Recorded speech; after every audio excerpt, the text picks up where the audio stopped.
paper book today, everybody, so that's going to be really interesting for all of us. I have three very brief things, and then we will dive right into your questions. Yesterday, the United States took further action concurrently with the UK and the EU to promote accountability for the Iranian regime's human rights abuses. We imposed sanctions on 4 key commanders in Iran's IRGC and law enforcement forces. These individuals were linked to units implicated in some of the worst human rights abuses during the violent crackdown on protests last year. We also designated Saeed Mohammed Amin Aghamiri the Secretary of the Supreme Council for Cyberspace. Additionally, we imposed visa restrictions against 11 Iranian government officials believed to be responsible for or complicit in human rights abuses. This is the 11th round of U.S. sanctions actions targeting the Iranian regime and its security elements officials involved in the brutal crackdown on peaceful demonstrations since the nationwide protests began in September 2022. We, along with our partners and allies, remain committed to holding the Iranian regime accountable for its human rights abuses and violent crackdown against peaceful protesters. Some updates on Sudan from over the weekend. I know many of you joined our call on Saturday night, but to reiterate, following the successful evacuation of our embassy Khartoum personnel, we are working on 2 urgent lines of effort related to the crisis in Sudan. The first is to assist U.S. citizens in Sudan and to coordinate with our allies and partners on efforts to secure their personnel. We are in close communication with U.S. citizens and individuals affiliated with the U.S. government to provide information on all available departure routes for those seeking to depart safely. We are providing the best possible advice we can about conditions, safety, and security so that they can make their own decisions with the most information possible. We also continue to coordinate with allies and partners who are conducting their own operations and work to include our citizens in those efforts. The second line of effort is pressing the SAF and RSF to implement and fully uphold a ceasefire and allow unhindered humanitarian access. Following intense diplomatic efforts, the SAF and RSF agreed to implement a nationwide 72-hour ceasefire starting at midnight yesterday to move beyond temporary ceasefire commitments and achieve a more durable end to the fighting. We are coordinating with regional and international partners and Sudanese civilian stakeholders to assist in creation of a committee to oversee the negotiation, conclusion, and implementation of a permanent cessation of hostilities and humanitarian arrangements in Sudan. And lastly, I wanted to take this opportunity to welcome our new State Department spokesperson, Matt Miller. I got to work with Matt when I was at the White House, when Matt was at the National Security Council, where he served as a special advisor leading communications and legislative affairs efforts on the war in Ukraine. Many of you probably got to know Matt over the course of the Biden transition, where he ran Secretary Blinken's confirmation. So he is no stranger to the important work being done by this department. In addition to some time on the Hill, he's also served as the director of the Office of Public Affairs at the Department of Justice and as Attorney General Eric Holder's spokesperson. I am glad to be working with Matt again, someone who has a reputation for being immensely talented, and I know the department is looking forward to working with him as well. I also know he's eager to get up here and start briefing soon enough, so we're looking forward to that also. And Matt, Matt Lee, if you want to take us away. Right. Okay. A lot of Matts. Welcome, Matt, namesake. I'm sure. Don't. You might wish to get up here quickly, but you might want to hold off a little bit. We'll see how things go. Vedant, on Sudan. Yeah. You mentioned in your opening, you said you're working with or talking to U.S. citizens in Sudan and quote unquote individuals affiliated with the U.S. government. What exactly is an individual affiliated with the U.S. government? Is that a Sudanese person who worked for the embassy, or? That is correct. It could be locally employed staff. It could be U.S. government officials that may not necessarily, or U.S. government affiliated individuals that don't fall into the chief of mission cone for our security responsibilities. But I don't have specifics to get into, Matt. When you say specific, not like, can you give us a rough number for these people who are affiliated with? I don't have a specific number to offer, Matt, but as you know, for American citizens, when we ask them to travel, they don't register, but we've been in close touch with American citizens in country. And then secondly, you are aware that some private American citizens have, in fact, made their way to Port Sudan. Correct. And some have, in fact, made their way from Port Sudan out of Sudan. Can you tell us how many private American citizens the consulate in Jeddah has been assisting? I don't have a specific number to provide, Matt, but in our latest, how about not is it a dozen? again, I'm just not going to put a specific metric on it, as the situation is fluid. But you are correct. In our latest travel advisory alert that was issued, I believe early this morning, we indicated to private American citizens that should they be able to make it to Port Sudan and get to Jeddah via ferry, we have consular officers in Jeddah available to assist them should they need it. Okay, have you beefed up staff in Jeddah, or is that just the regular contingent? Those lines of efforts are underway of taking what steps we can to bolster efforts there. I'm not going to get into specifics as that work is still happening, but we of course are taking appropriate precautions to support American citizens how we can. Thanks. Could I ask about the ceasefire itself? Sure. The 72-hour ceasefire, do you believe that it's holding? I mean, there are some reports of sporadic violence in Sudan, not necessarily in Khartoum. What does the U.S. feel? Does it feel that's still in place and it's still successful? It's our hope that this ceasefire not just be durable, but it be adhered to and that it be extended. We think that a ceasefire is really important to not just to be representative of the will of the Sudanese people, but for allowing the access of humanitarian aid and for the appropriate next steps to take place for us to get this from a ceasefire to a specific cessation of hostilities between these two generals. You say you hope that that's the case, or you hope that the ceasefire is durable. Is it your indication or the State Department's indication that the ceasefire is actually? I'm not going to offer specific assessments from the ground, Sean, but we continue to be deeply engaged on this from the Secretary, from Assistant Secretary Molly Fee, of course, Ambassador Godfrey. We continue to be directly engaged with the parties on the ground as well as other Sudanese stakeholders as well. Myra. Vedant, just to push you a little bit more on that, how does the U.S. envision the path from this shaky ceasefire to a permanent cessation of hostilities? Who's going to do what? How is that going to be achieved? What are you guys going to tell these two generals differently that they're going to agree to?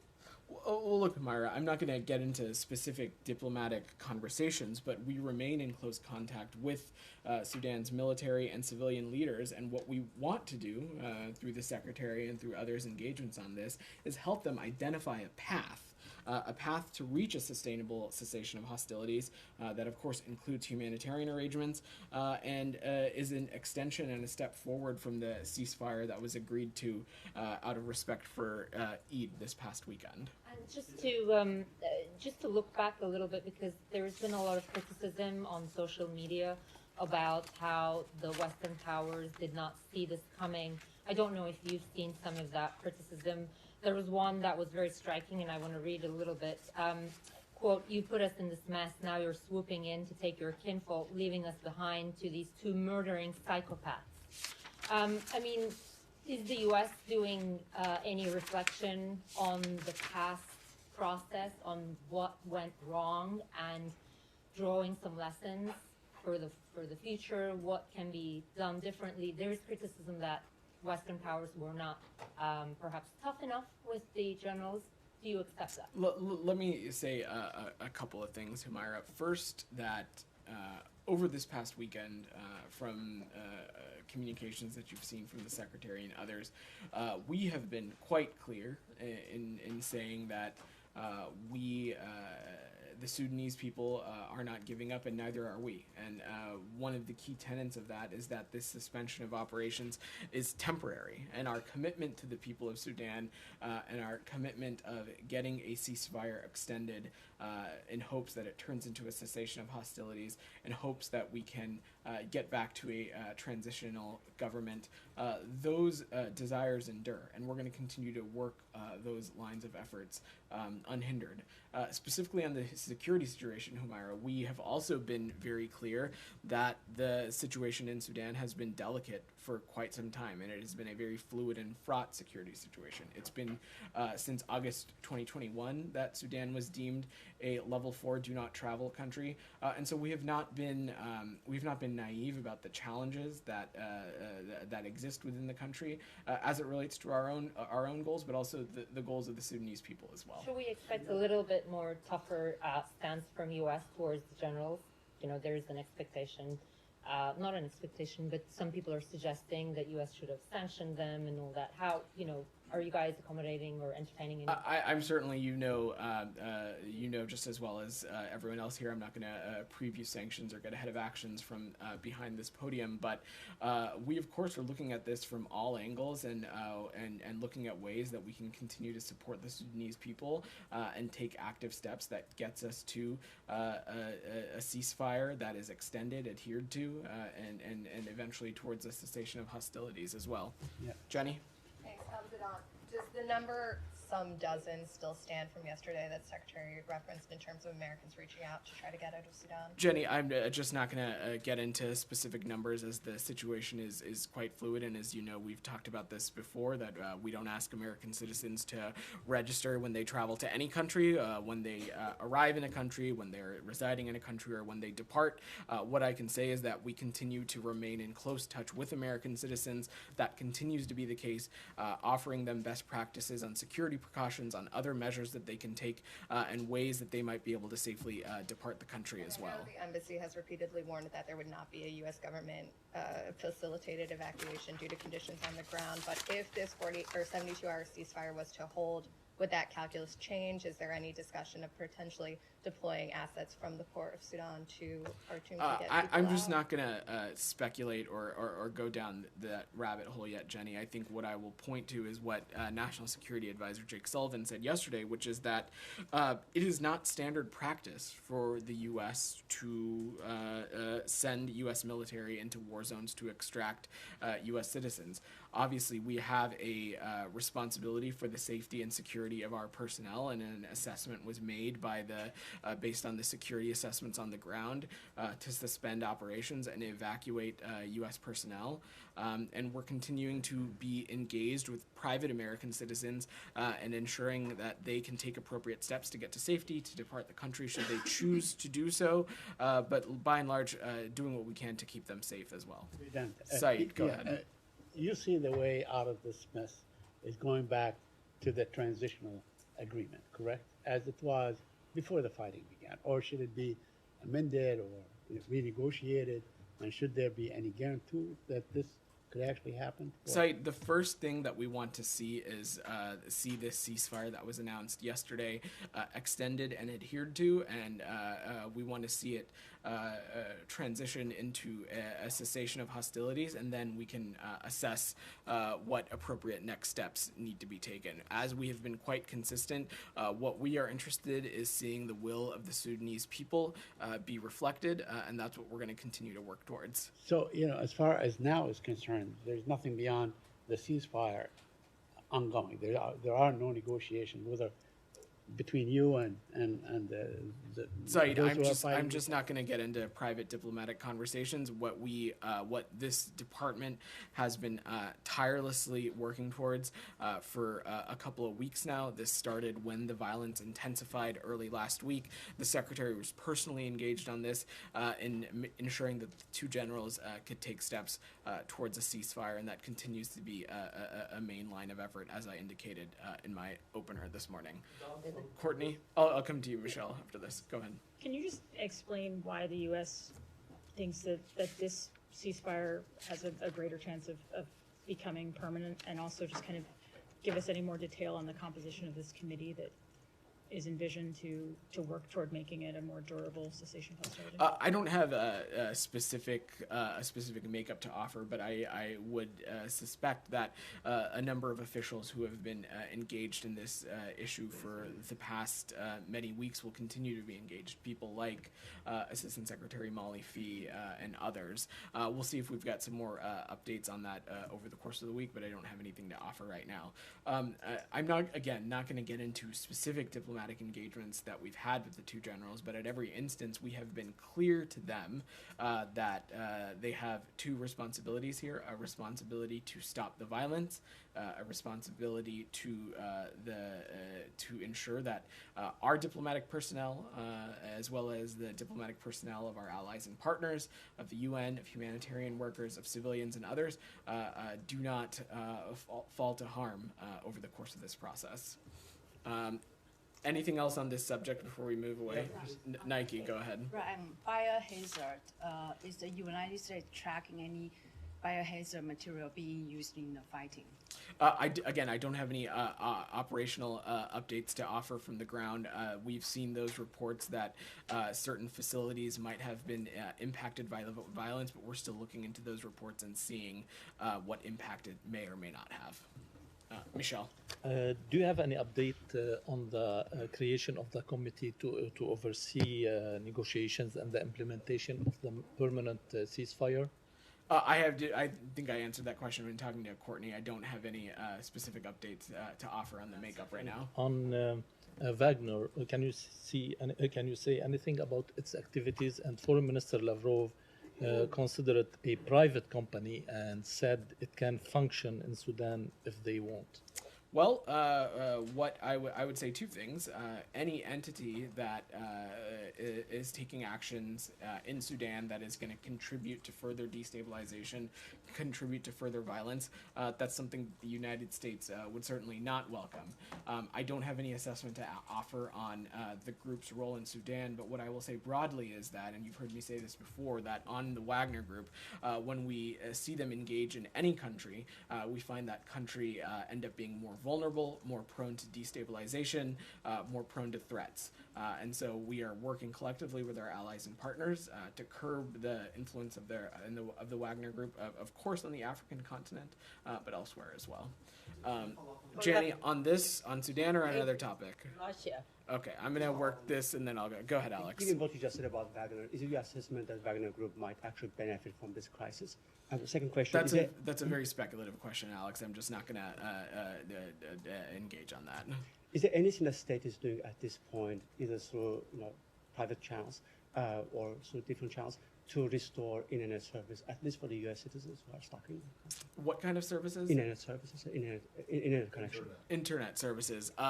So look, as you know, Alex, there's been a suspension of operations, so I don't have any. There's no services to offer in Sudan at this point from the embassy. But we have a consular team here. We have a consular team from other parts of the world, including Jeddah, that are deeply engaged in helping American citizens get to safety, helping American citizens with best practices and advice for the safety and security situation on the ground, but I don't have anything else to offer there. Elizabeth? Is there any concern that once the foreigners are out, that Sudan's warring parties will act with even less restraint, that this conflict could turn more deadly once diplomats aren't at risk of being caught in the crossfire? I'm just not going to speculate or hypothesize on that, Elizabeth. That is what I will say is that we are continue to be deeply engaged on the cessation of hostilities and ensuring that this ceasefire is extended and adhered to. That's what continues to be our focus, because that's what we'd like to see happen. Camilla? Just on Sudan as well. The Secretary said yesterday that we're looking at options. We have to perhaps resume diplomatic presence in Sudan, including Port Sudan. Can you give any idea on how far along that planning of resuming operations in Port Sudan has? So the Secretary spoke to this yesterday in his press conference with the Kenyans. I will reiterate what he said, that we're just not at a point to assign a timeline on it. Obviously, you have seen almost every single administration official be clear about the fact that this suspension is temporary. We hope to get back to Sudan at some point, and so we'll continue to look into these matters as well. Anything else on Sudan before we shift away? Okay, let me go to Dylan, and then I'll come back to you. Dylan, go ahead. Yeah, just on something you said earlier about it not being standard procedure to have a government-run evacuation in these kind of situations, but it is something that's happened before in certain cases. So is the reason it's not happening in this case purely security reasons, purely that it's not deemed safe and possible to do so? Or That of course, is one of the many factors weighing into this, Dylan. You saw Undersecretary Bass speak about this on Saturday night on how the very fraught and delicate security environment makes travel via overland routes as well as travel through the air incredibly risky. And even the operation that our service members conducted on Saturday to evacuate our personnel was also something that was a high-risk situation. And so this was an assessment that was made based on the delicate and fragile security circumstances on the ground. You saw Jake Sullivan speak to this yesterday as well. But the important thing is that we are going to continue to be engaged with American citizens in the region who are seeking advice, who are seeking how to seek safety, and who may be seeking to depart the country as well. Just a quick follow-up. Sure. So there have been a handful of countries, Germany, France, Italy, Japan, that have airlifted civilians out of the country, that have carried out these kind of operations that the U.S. is not necessarily planning to do. So why is it the case that those countries are able to airlift their people out? Each country is going to make its own sovereign decision based on their own interpretation of the security apparatus and the security situation on the ground. Matt? Yeah, I just logistically, in terms of the embassy compound in Sudan, I recognize you say that this is a temporary suspension of operations, but there have been a lot of temporary suspensions of operations that have not ended yet. Yemen, Syria, Afghanistan, Venezuela. So I want to know, in light of that fact, have you started talking with anyone about being a protecting power? And if you whether you have or not, who is looking after the embassy compound and the U.S. government-owned or rented housing? I will say a couple of things, Matt. The suspension of operations is not an indication of any cutting of ties when it comes to diplomatic relations. As I have said, we continue to be deeply engaged with stakeholders in Sudan, with Sudan's military leaders, with these two generals specifically. I'm not aware of any potential protecting power conversations that would need to take place in light of that. And I will see if I can get you a specific on the compound itself. I don't have an update on that from here. Moving away from Sudan, I'm going to do Janie, and then I'll come to you, Sean. Go ahead, Janie. Thank you, Bedan. Two questions. Russia requested volunteer army support from North Korea for the war in Ukraine and announced that Russia provide advanced missiles and fighters to North Korea. As you know, Russia says it will retaliate if South Korea provide arms to Ukraine. What do you think of the give and take between North Korea and Russia? So, Jenny, I've not seen that specific report, but if you'll let me take a little bit of a step back to widen the aperture, we have not parsed our words on the deep concern we have about the closening of relations between Russia and the DPRK, especially in the context of Russia's brutal war in Ukraine.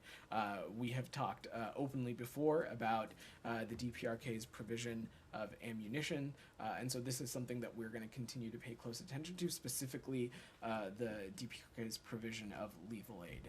But I don't have anything on the specific reports, but it's quite concerning, the closeness that these two entities continue to have. China, do you think South Korea should participate in the US's semiconductor containment against China? Can you expand on that, Janie? Are you referring to something specific? Yeah, because yesterday I think United States more containment against China to semiconductors. Got it. will So actually start. let me say a couple things. First, this is ultimately a decision for the Republic of Korea to make, but this administration and the administration of President Yoon have together made historic progress in deepening our relationship. We have an immense cooperation on national security, on trade, on addressing issues like climate change, and this, of course, includes efforts to coordinate on the semiconductor sector as well. So we expect this state visit, which is set to begin on Wednesday, to deepen these very important conversations as well. Sean.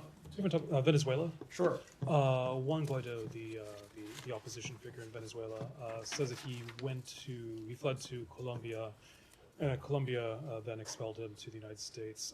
First of all, can you confirm that he's on his way here? But more broadly, what do you think of particularly the Colombia decision not to have him there at the conference?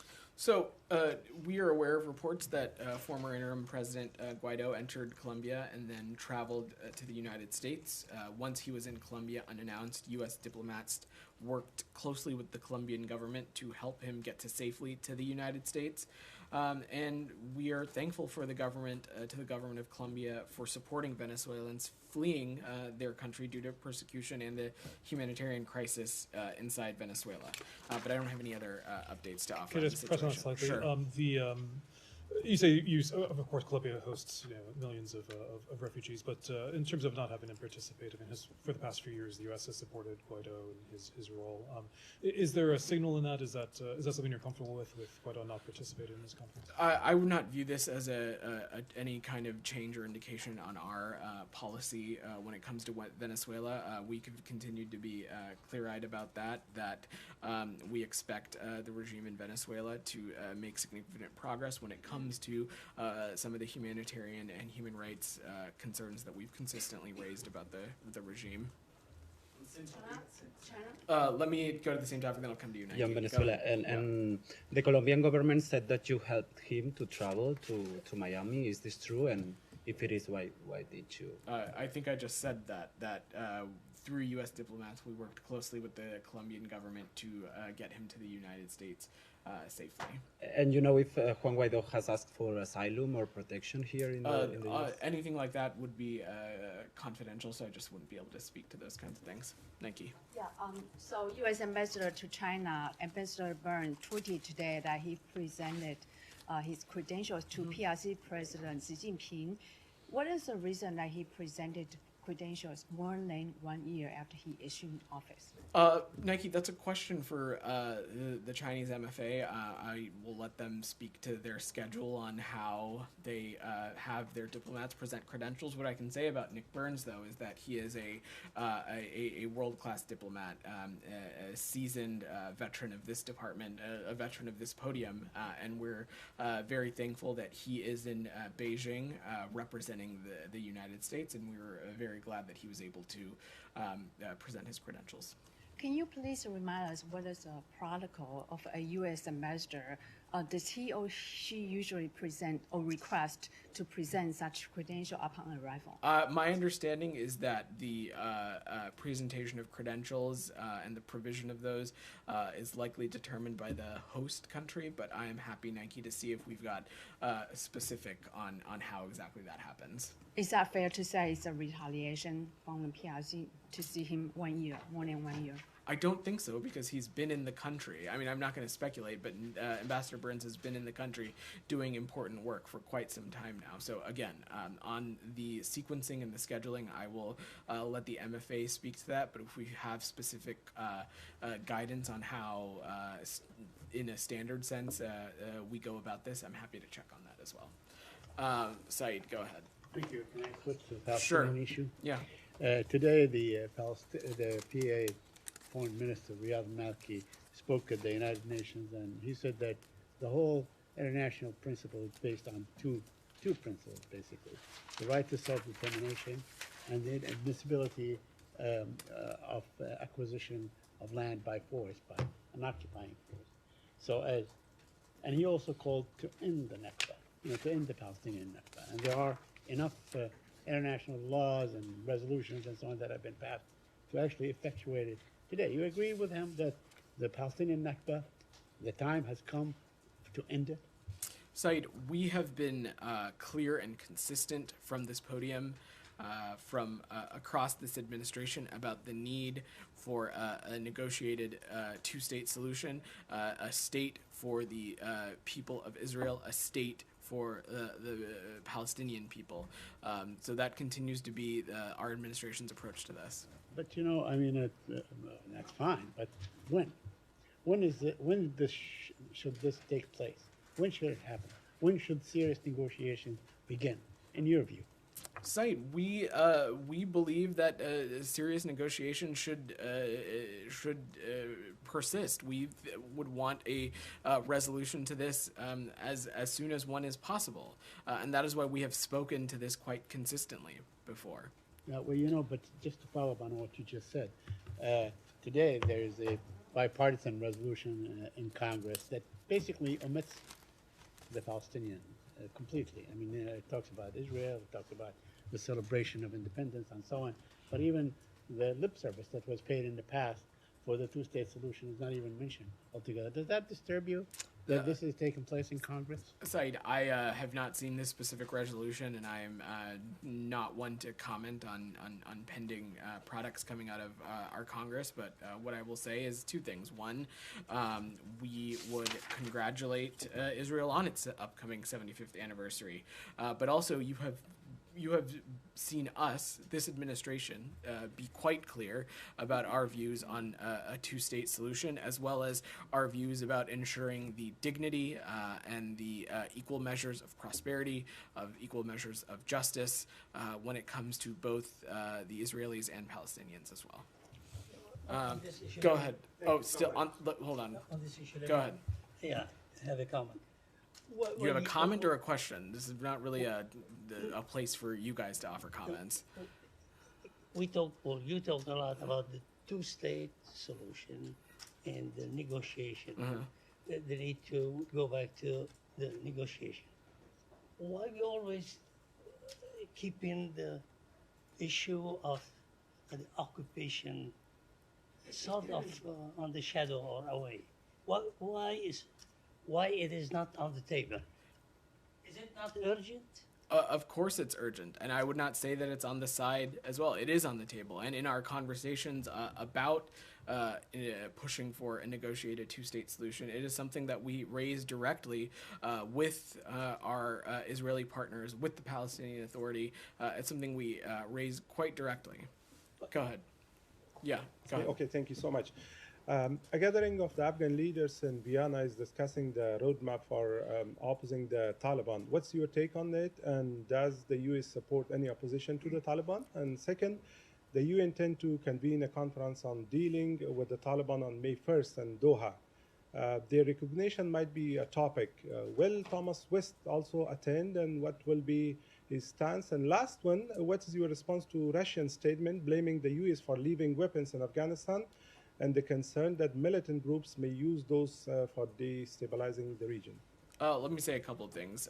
First, I'm not aware of any forthcoming travel or don't have any travel to announce. On the topic of these two conferences, I believe I spoke to them late last week, and what I would say is that any kind of recognition of the Taliban is completely off the table. It is not supposed to be the purpose of either of these engagements. Number three, your comment about weapons left in Afghanistan. Admiral Kirby and the Department of Defense have spoken a great deal about this, so I would point you back to their previous comments. I don't have anything different to offer on that. Go ahead in the back. Just real quick, last week, President Museveni said that he was going to send the Anti-Homosexuality Act back to the Ugandan Parliament. Any comment on that? We have spoken quite clearly about the legislation broadly. I don't have any specifics or updates to offer on the sequencing, but we have been clear that we believe that any legislation that reduces or retracts the basic human rights for those of the LGBTQI plus community is something that we certainly would take issue with, and it's something that we've been quite clear on as well. And as a quick follow-up, is there any further further discussion about potentially cutting aid to Uganda if this bill were to be signed into law? I don't want to get ahead of the process here, as this is still something that's ongoing. Go ahead. Thank you so much. Yeah. So as you mentioned last week that the recognition of Taliban is not on the table, then what is the next step for the United States? So is it going to keep it as it is right now under Taliban's control as a de facto government? Or what is the next plan for the Biden administrations? And the second part of my question is that lately the Washington Post reported that ISIS is planning to attack the United States interests from Afghanistan. It was based on the documents that were leaked. So what is the United States plan to prevent another terrorist attacks from Afghanistan? Let me say a couple of things. First, on your second point, the degradation of ISIS in the region continues to be a top priority for this administration, and it's something that we continue to work collectively on with our allies and partners and others in the region. To your first question, our commitment to the people of Afghanistan endures. We have been incredibly clear about that. The United States continues to be the single largest humanitarian donor to the people of Afghanistan, and we have ways to do that, and NGOs and experts that we work through to ensure that that funding does not find its way to the Taliban. On the Taliban broadly, we have been very clear, and we take issue with a number of their a number of their continued human rights abuses, especially abuses towards women and girls, and that continues to be one of the key roadblocks to their own self-proclaimed desire for international recognition. Yeah, sorry. So the UN said that if Taliban don't allow women to work, women who worked for the UN in Afghanistan, they may pull out from Afghanistan next month. So, and then what's next for you, for the Biden administration? I will let the UN speak to specifically their own protocols and steps that they're going to take place, but we of course would broadly agree with this notion that when you are barring half of your population from participating in society, from participating in the economy, that is most certainly going to be a unbreakable roadblock towards, I think, prosperity and advancement for the Afghani people. Okay. Yeah. Chairman McCall just asked that the State Department declassify the after-action report on Afghanistan and release it publicly. Is this something that's under consideration? There are no plans to do that at the moment. We have, through the AIR, and Admiral Kirby spoke about this a number of weeks ago, communicated these reports to Congress through appropriate mechanisms. You also saw the White House put out a summary document as well, and so we continue to be deeply engaged with Congress as it relates to legitimate oversight functions on Afghanistan. Go ahead, in the back. Thank you, Mr. Patel. Just a couple of related questions. One of them is that Pakistan just recently purchased its first oil from Russia.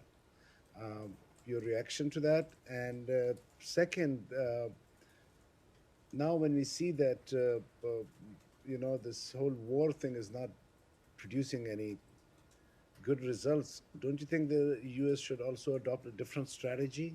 A different strategy on Russia and Ukraine? Yeah, yes, Russia and Ukraine. And what would that different strategy be? Like a peace strategy?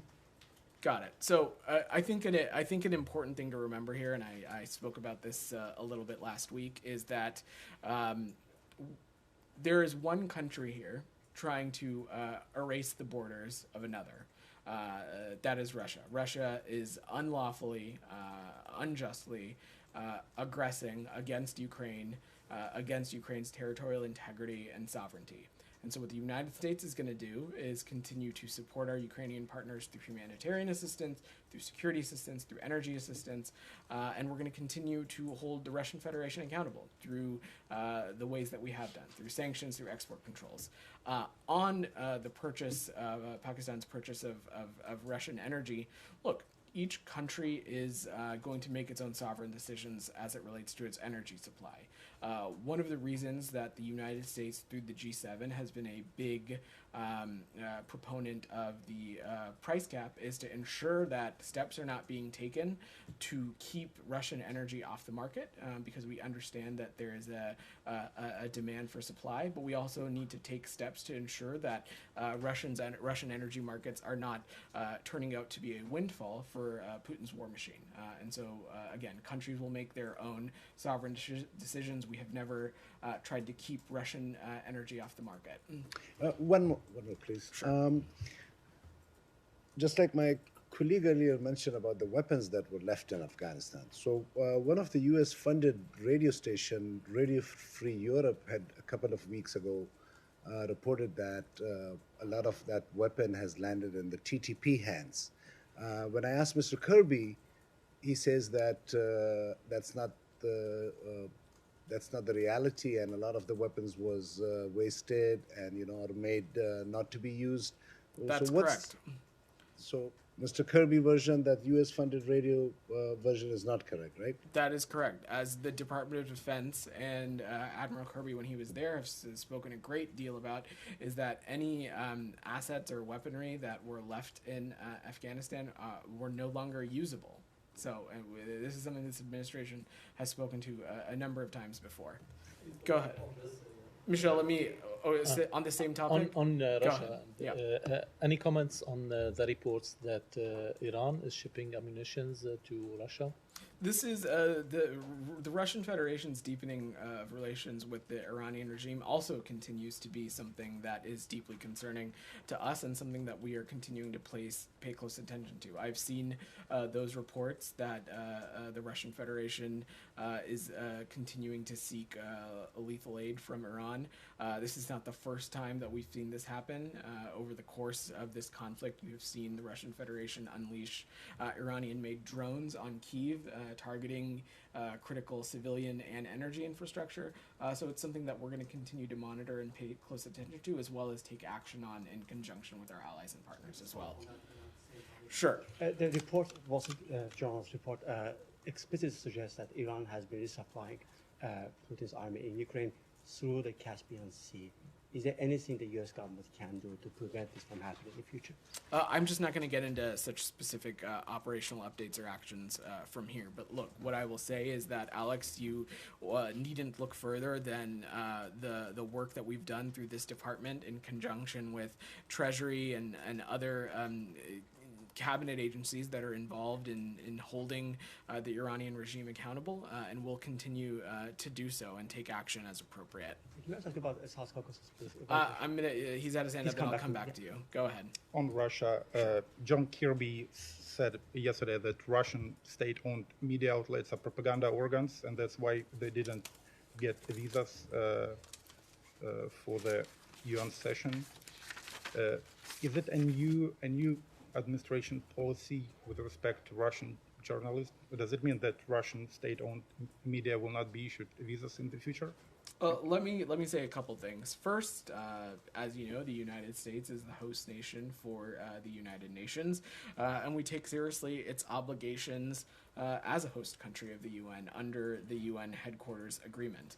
I will note that in relation to Foreign Minister Lavrov's visit to the UN for Russia's presidency, the United States issued nearly 100 visas for Russian nationals, including for a number of journalists.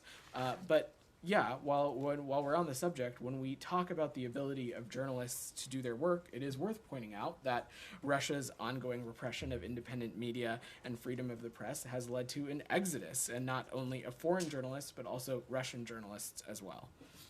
Alex. South Caucasus, the statement that you guys have put out on Sunday suggests that the high-level negotiations that senior administration officials have been conducting in Baku and Yerevan throughout last week didn't pan out. Was that the case? Alex, you know firsthand that this issue in the South Caucasus is something that the Secretary himself it deeply values and it places a lot of importance on. And as you saw us say over the weekend, the department is deeply concerned about the establishment of a checkpoint on the Lachin corridor. Frankly, Alex, it undermines efforts to establish confidence in the peace process, and we are of the viewpoint that there should be free and open movement of people and commerce on the Lachin corridor. But Senior Advisor Bono, Assistant Secretary Hogan, the Secretary, we're going to continue to remain deeply engaged on this. But the department see this coming because you guys are in the midst of negotiation. I'm just not going to get into specifics of diplomatic assessments on the ground or the specifics of the conversations that we've had. Briefly, do you have anything to say about South Africa saying it's going to withdraw from the International Criminal Court, the Hague Statute? That is a question for our South African partners. Thank you. Okay, we'll go to Jenny, and then I think I have to wrap. Well, just Go quick ahead. question. Do you think North Korea's launch of a military reconnaissance satellite is imminent? North Korean what? Pardon me? Military reconnaissance satellite is. So I have no assessments to offer from up here, Janny, but we know that the DPRK takes part in a number of malign and destabilizing activities, not just in the Indo-Pacific region, but in the world, across the world broadly. And that's something that we, in conjunction with our allies and partners, especially Japan and the Republic of Korea, are going to work in a trilateral coordinated effort to continue to undermine. Our commitment and our goal here continues to be the complete denuclearization of the Korean Peninsula. We hope to engage with Pyongyang in dialogue without preconditions to reach this goal, but they have yet to engage in good faith. Thanks. All right, thanks everybody.